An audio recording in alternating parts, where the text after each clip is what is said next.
History class paints a pretty clean picture, right? The Romans built roads, the Greeks gave us philosophy, the Egyptians built pyramids. But what if I told you there's a chapter they almost always skip? A story so brutal, so terrifying, that history itself seems to want to forget it. We're not talking about Rome or Persia. We're talking about an empire that rose from the dust of Mesopotamia, a civilization that perfected the art of conquest through pure, unadulterated terror. This is the story of the Neo-Assyrian Empire, and trust me, what you're about to hear is not for the faint of heart. So, who were these Assyrians? Imagine a nation where every man was a soldier from birth, where the highest art form wasn't sculpture or poetry, but the science of war. For nearly 300 years, from roughly 911 to 609 BC, they carved out a colossal empire stretching from modern-day Iran to Egypt. They were the original superpower, the blueprint for every empire that came after. But their methods were something else entirely. While other empires might offer terms of surrender or absorb conquered peoples, the Assyrians had a different philosophy. Their message was simple: submit or be annihilated. And they meant it literally. Their military was a terrifyingly efficient machine. They were the first to organize their army into specialized units, chariots that acted as mobile missile platforms, cavalry that could outflank any infantry, and engineers who could bring down the most formidable city walls. They invented siege warfare as we know it: battering rams, siege towers, sappers digging tunnels to undermine foundations. These were all Assyrian innovations. When the Assyrian army appeared on the horizon, it wasn't just a threat, it was a death sentence. Cities would be surrounded, cut off from all food and water. Then, the psychological warfare would begin. They would impale captured soldiers on stakes outside the city walls, a gruesome billboard for the fate that awaited everyone inside. And if a city dared to resist and was eventually conquered, the aftermath was a vision from hell. Assyrian kings didn't just want to defeat their enemies. They wanted to erase them from memory. Their own royal records, carved into stone reliefs, boast about their cruelty.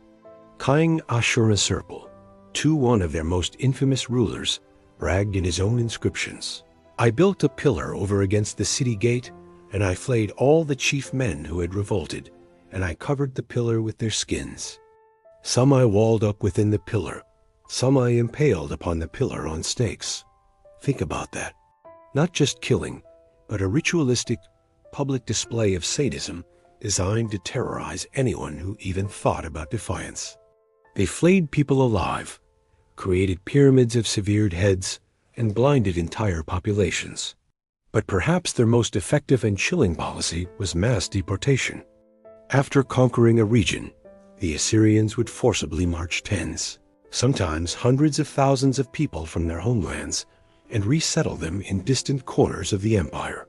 Families were shattered, cultures were obliterated, and entire nations were scattered to the winds.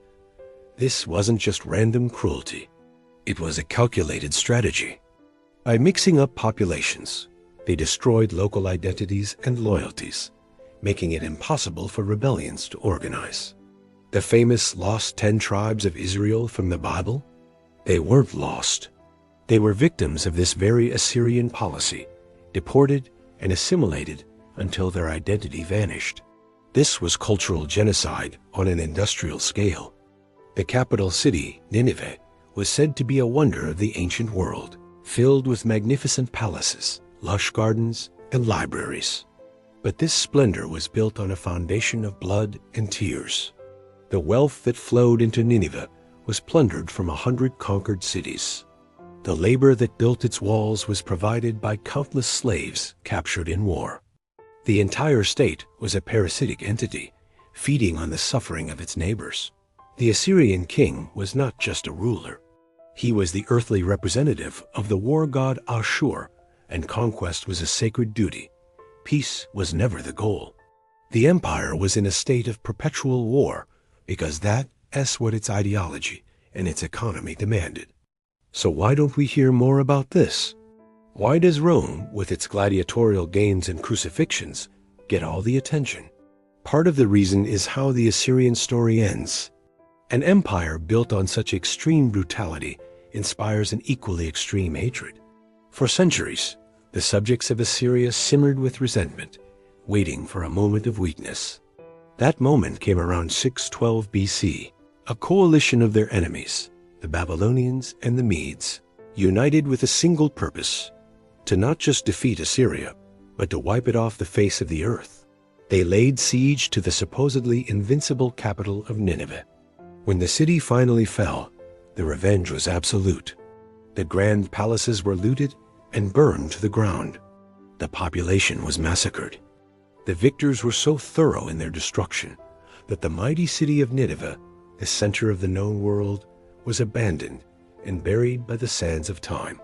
For over 2,000 years, its location was lost, becoming little more than a legend mentioned in the Bible.